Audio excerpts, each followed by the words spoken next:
संपत्ति सत्र में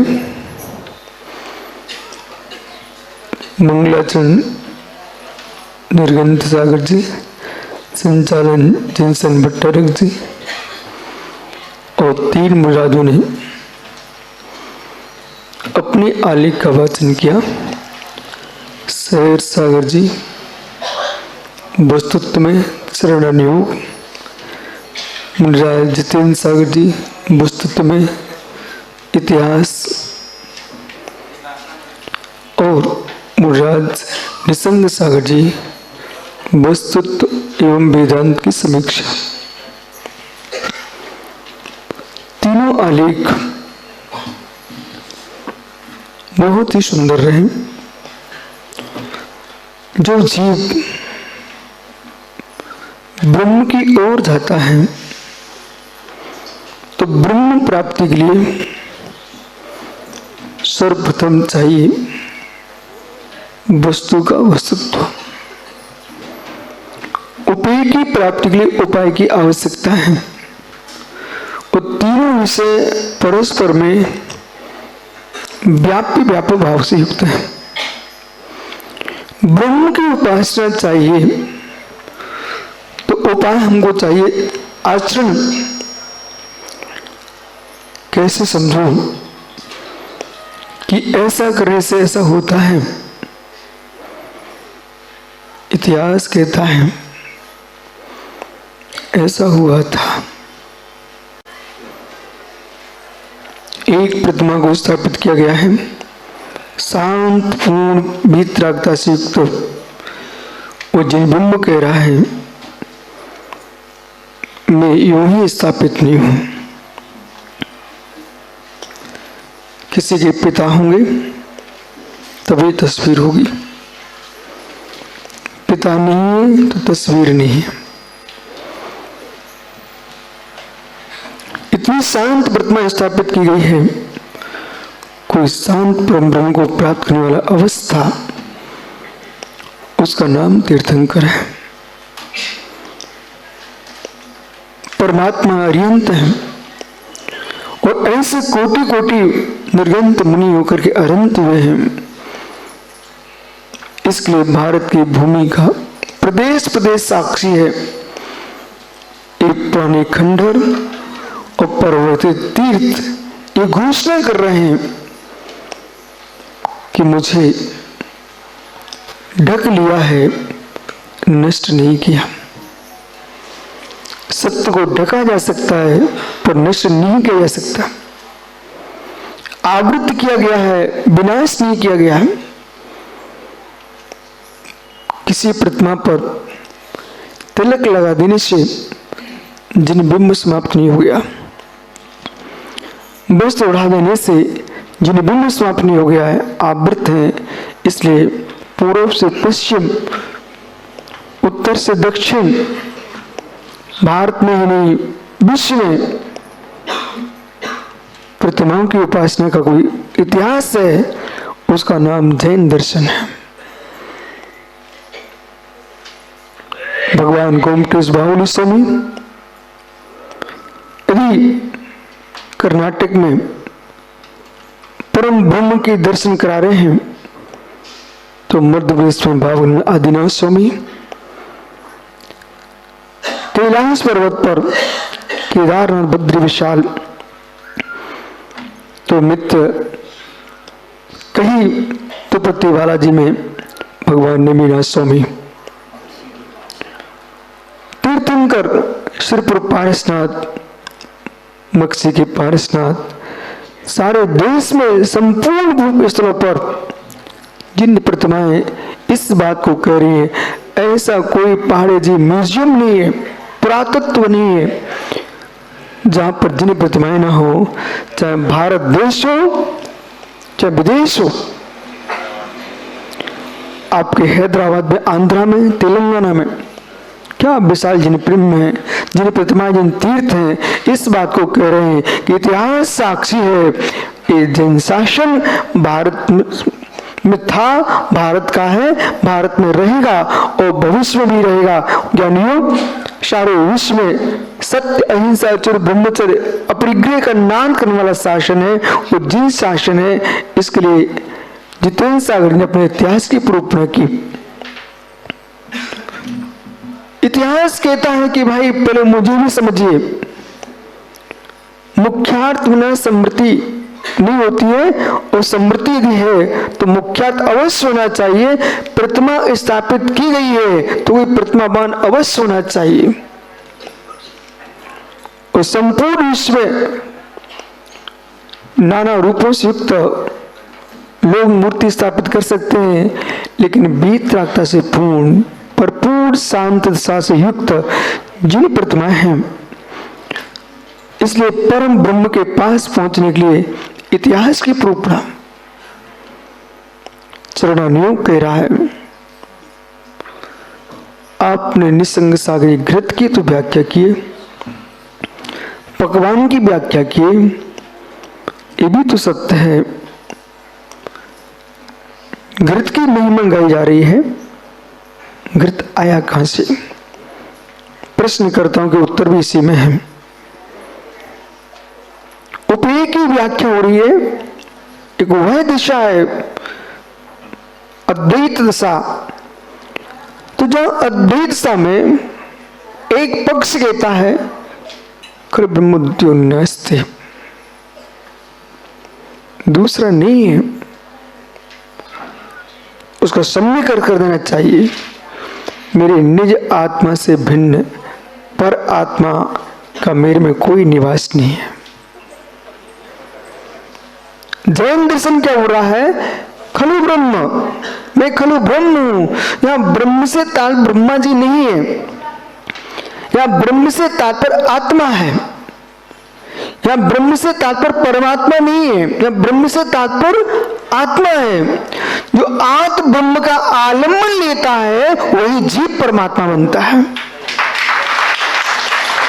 जो आत्म ब्रह्म का आलम्बन नहीं ले पाया, परमात्मा का आलम्बन लेने वाला जीव कभी परमात्मा नहीं बन सकता। परमात्मा का आलम्बन लेने वाला जीव, मैं भूल के नहीं, स्पष्ट स्वस्थ होकर बोल रहा हूं, परमात्मा का आलम्बन लेने वाला जीव परमात्मा नहीं बन सकता है। परमात्मा का आलम्बन लेने वाला जीव सम्यक दृष्टि यदि है, परंपरा से भगवान बन पाएगा। जो जीव परम ब्रह्म का आलम्बन लेता है वह परमात्मा बनता है। जितने परमात्मा बने हैं, जितने बढ़ रहे हैं विधि आदि क्षेत्रों में, आगे भविष्य काल में बनेंगे, ये सारे के सारे परमात्मा निज परम ब्रह्म के आलम्बन से ही बनते हैं। फिर परमात्मा की आराधना क्यों? विशेष अद्वैत में भय आ गया,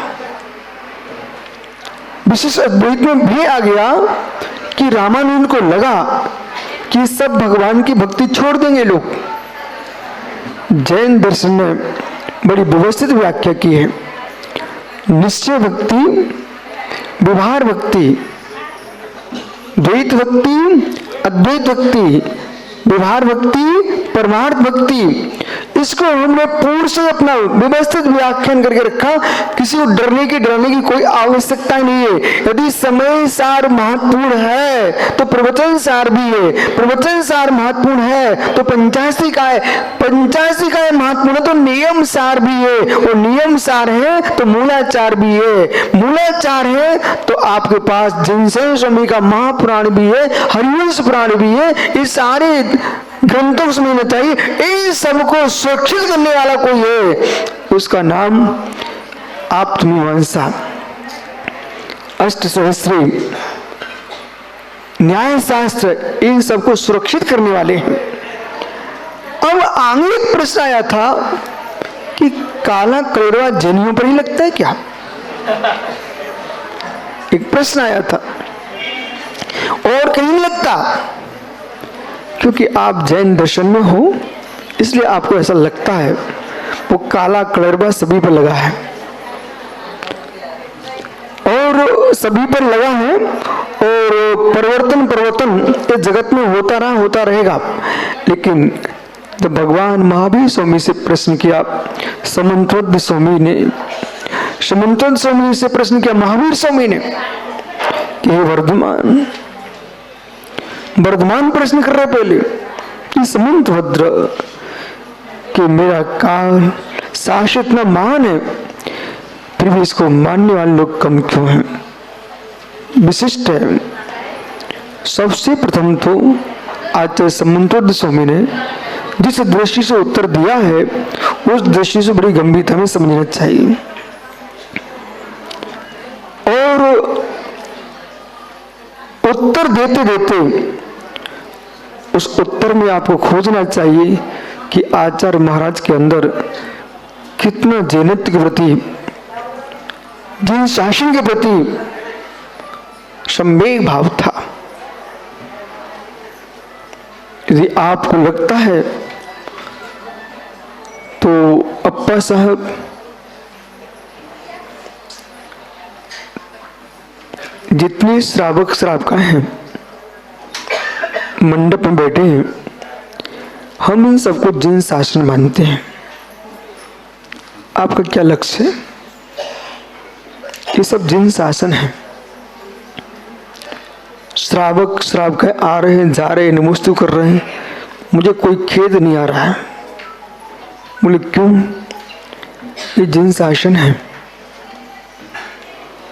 कर्नाटक में जिन शासन प्रशस्ति को बोलते हैं। जो प्रशस्तियां लिखी रहती प्राचीन शिलापट्ट, उनको जिन शासन बोलते हैं। पर माताओं, वे जिन शासन जो लिखे हैं वे उनके लिखे हैं जो अब लिखे नहीं जा रहे हैं। जिन शासनों को पढ़ने वाले भी तो चाहिए हमको। जो जी रहे हैं वे जीवित जिन शासन हैं, जो पढ़ते हैं वे जाने वालों के शासन हैं। इसलिए एक नन्हे से छोटे से बालक ने भी नमोकार मंत्र सुना दिया है, उसे जिन शासन मानना चाहिए। और एक माँ मंदिर में आकर के एक द्रव के पुंज चढ़ा के चली गई, वो भी जिन शासन है। किसी बालक ने मुनिराज का पड़घान करके आहार दे दिया है, वो भी जिन शासन है। और निगंत मुनि बन गया, मेरे मित्र जिन ही बनने चल दिया है। इसलिए विशालता में निसंग सागर जी, विशालता में भी चिंतन चलेगा व्यक्ति का, तो किसी के प्रति द्वेष बुद्धि नहीं आ सकती, द्वेष बुद्धि नहीं आ सकती है। और ममत्व बुद्धि भी नहीं आ सकती। ममत्व बुद्धि में जिएगा वो जिन शासन नहीं चला पाएगा, और द्वेष बुद्धि में जिएगा वो जिन शासन नहीं चला पाएगा। जिन शासन चलाने के लिए तराजू चाहिए, तराजू चाहिए। जितने पक्ष में निश्चय ने आवश्यक है, उतनी पक्ष में व्यवहार ने भी आवश्यक है। जो पंत बनाए उनमें है, जो एक पासन बनाना नहीं जानते। सर तराजू जानते ना, तोली है क्या? ठीक। फिर तो ये बनियों व्यापारियों के यहाँ एक तराजू में एक शब्द चलता पासंग, वो भी जानते आप? अच्छा, इसका क्या मतलब होता है? अच्छा, जैनी पासंग न जाने तो कौन जानेगा? मतलब पूरे देश के जैनी पासंग जानते हैं। ओहो, माता समझ में आ रहा है आप लोगों को हिंदी? हाँ, कन्नड़ इल्ला।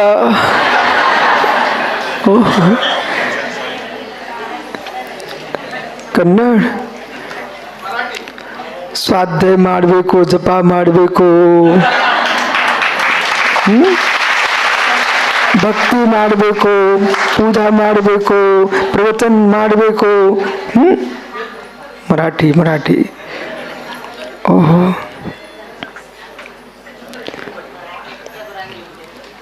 मित्र, पासंग, वो पासंग यानी समीकरण बनाना।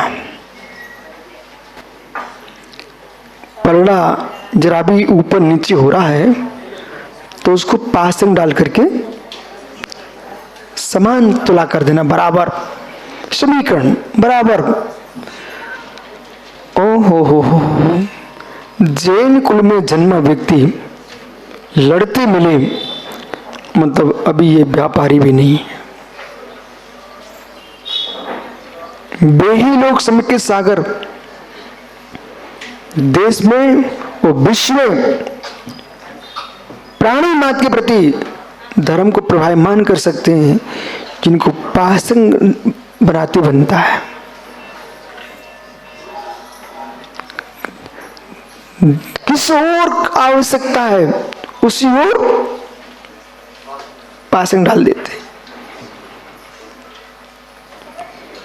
ये दृष्टि होना चाहिए, ये दृष्टि होना चाहिए। बिना समीकरण के या फिर नदी का जीवन जीना चाहिए।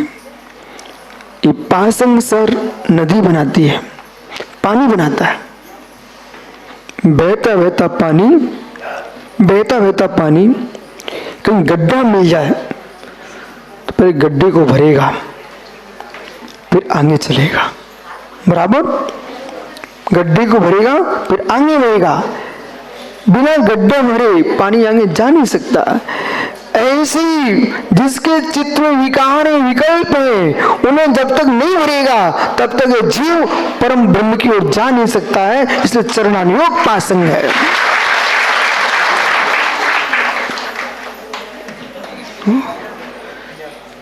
पहुंचना भी, ये पहुंचना है। अब जो राग में डूबा है वो पासंग बिगाड़ेगा, जो द्वेष में डूबा है वो पासंग बिगाड़ेगा। क्योंकि रागी द्वेषी कभी सम्यक भाषण नहीं कर सकते, उनके मस्तिष्क में विकल्प चलेगा, और जो विकल्प चलेगा